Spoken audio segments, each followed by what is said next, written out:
ஜனநாயகமா பராசக்தியா, பராசக்தியா ஜனநாயகமா அப்படின்னு சண்டை போட்டுட்டு இருந்த கேப்ல மதராசி தில்லி ஆத்தா, மதராசி ஹிந்தி போலா, ஹிந்திக்காரர் மதுரை ஆத்தா, ஹிந்திக்காரர் தமிழ் போலா, அப்படி போய் விளையாடுங்களா சொல்லி சிபிஎஃப்சி வந்து ஜனநாயகத்தை போஸ்ட்மார்டம் பண்ணிட்டாச்சு.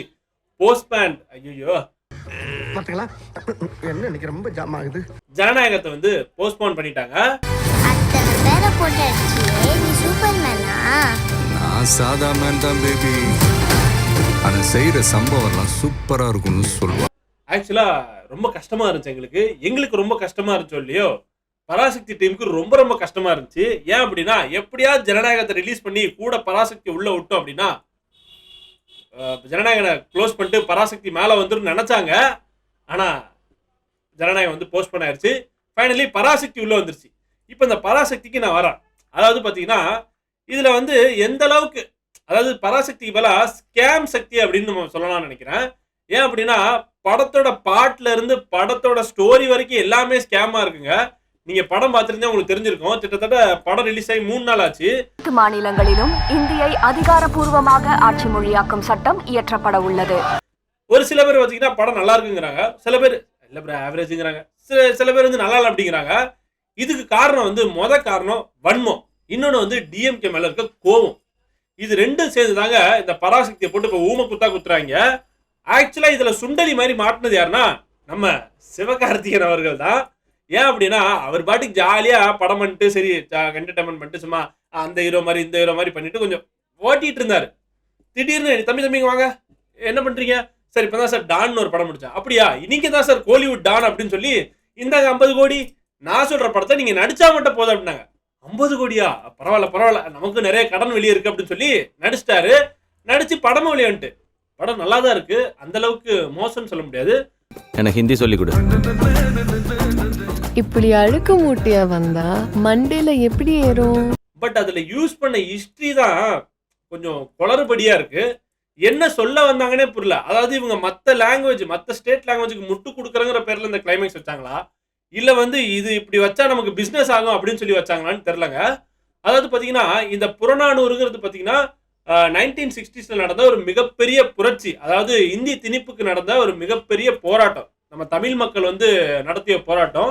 இதுல கிட்டத்தட்ட 150 இருந்து 200 மக்களை வந்து பாத்தீங்கன்னா பொள்ளாச்சியில சுட்டு கொண்டிருக்காங்க. அது ரொம்ப மோசமா, இறக்கமே இல்லாம 1 கோடி பேருக்கு கேட்கிற மாதிரி சுடுவோம். யாரோட பீரியட்னு நான் சொல்ல மாட்டேன், உங்களுக்கே தெரியும். அப்வியஸ்லி காங்கிரஸ் பீரியட்ல தான். இதுல என்ன காமெடி அப்படின்னா இப்ப டிஎம்கே வந்து காங்கிரஸ் கூட தான் கூட்டணியில் இருக்காங்க. ஒருவேளை அவங்க மறந்துட்டாங்களா அப்படின்னு தெரியல. ஏன்னா படத்துல முக்காவாசி காங்கிரஸ் தான் போட்டு ஊம குத்தான் குத்திருக்காங்க நம்ம பராசக்தி படத்துல. இப்போ 2026ல கூட்டணி வேற வைக்கணுமே. ஐயோ இவங்களார பராசக்தியில போட்டு பொலவல்னு பொழந்துட்டு எப்படி கூட்டணி வைக்கிறதுன்னு தெரியாம முடிச்சுக்கிட்டு இருக்காங்க. பிகாஸ் இந்த பராசக்தி பாத்தீங்கன்னா உங்களுக்கு தெரியும், இந்த 1960sல இந்திய யாரு வந்து திணிக்கல, ஃபோர்ஸ் பண்ணி கொன்னு மக்களை அடிச்சு நீங்க படிச்சுதாண்டா ஆகணும் அப்படின்னு சொல்லி சென்டர்ல உள்ளவங்க பண்ணிருக்காங்க. அன்னைக்கு யார் சென்டர்ல இருந்தாங்க உங்களுக்கே தெரியும். உங்க மக்களே உங்க மேல யுத்தம் நடத்துறாங்க. அதுக்கப்புறம் பாத்தீங்கன்னா தமிழ்நாட்டுல அவங்கள காலே வைக்க விடல. அதுக்கப்புறம் இந்த 2008 to 9ல வந்து பாத்தீங்கன்னா வச்சாங்க. அதுக்கப்புறம் நமக்கு பெரிய ஆப்பா வச்சாங்க. ஸ்ரீலங்கால வந்து பாத்தீங்கன்னா நம்ம தமிழ் மக்களை வந்து திட்டத்தட்ட இதாவது பொள்ளாச்சியிலாவது 100ல இருந்து 200 பேரை தான் கொண்டாங்க. ஸ்ரீலங்கால திட்டத்தட்ட 1 லட்சம் மேல நம்ம தமிழ் மக்களை வந்து சுட்டு கொண்டாங்க அநியாயமா. அன்னைக்கும் இதே ஆட்சி தான், காங்கிரஸ் பிளஸ் டிஎம்கே. இன்னைக்கு பராசக்தின்னு ஒரு படத்தை எடுத்து காங்கிரஸை வந்து ஆப் அடிச்சிருக்காங்க அவங்களுக்கே தெரியாம. ஏன்னா இந்த படத்தை இப்ப செலிப்ரேட் பண்றது யாருன்னு பாத்தீங்கன்னா கிட்டத்தட்ட நம்ம மாடல் இவங்க தான் ரொம்ப செலிப்ரேட் பண்றாங்க. ஏன்னா இதுக்கு முன்னாடி இட்லி கடன் ஒரு படம் ரிலீஸ் பண்ணாங்க, அதுவும் இந்த டவுன் பிக்சருக்குள்ளதான். இட்லி சுடுறதுன்னு அவ்வளோ இஷ்டமா? அருமையான படம், சூப்பர் படம். பட் படம் ஓடல. பிகாஸ் ஆஃப் இந்த மாடல் வந்து மக்களுக்கு பிடிக்கல. அதனால அதுக்காக அந்த படத்தை ஓட விடாம ஆக்கிட்டாங்க.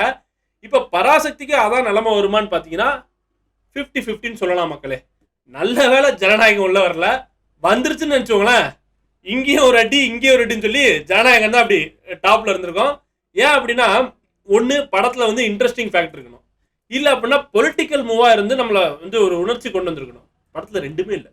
देखो ओ ये एक मूर्ति டெல்லியில இருந்து கிளம்பி வந்திருக்கீங்க. அந்த காலி பயலுங்க தான் மக்களோட பார்வையில தலைவரா தெரியலாம்ல சார்.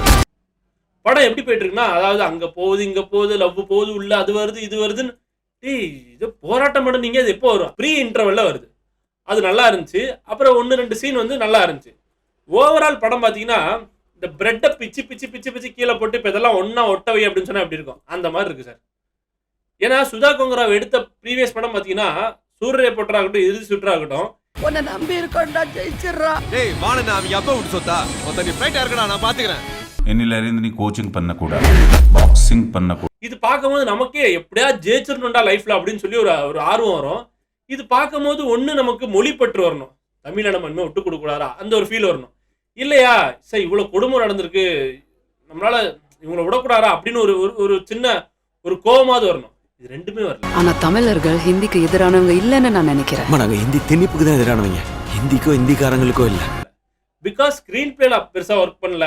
அது இல்லாமல் பீரியட் ஃபிலிம்னு சொல்லிட்டு பீரியட் ஃபிலிமில் எந்த அளவுக்கு நமக்கு அந்த நாஸ்டாலஜி, அதாவது பழைய விஷயங்களை காட்டணும் அதை காட்டியிருக்காங்க. பட் நமக்கு ரொம்ப கரெக்ட் ஆகலைங்க. ஏதாவது எல்லாமே இந்த இப்போ கரண்ட்டாக இந்த லொக்கேஷனில் எடுத்த மாதிரி இருக்குது, கொஞ்சம் கொஞ்சம் பட்டி டிக்கரிங் பண்ண மாதிரி இருக்குது. இதுதான் இந்த பராசக்தியோட ஓவரால் படத்தோட ரிவ்யூ.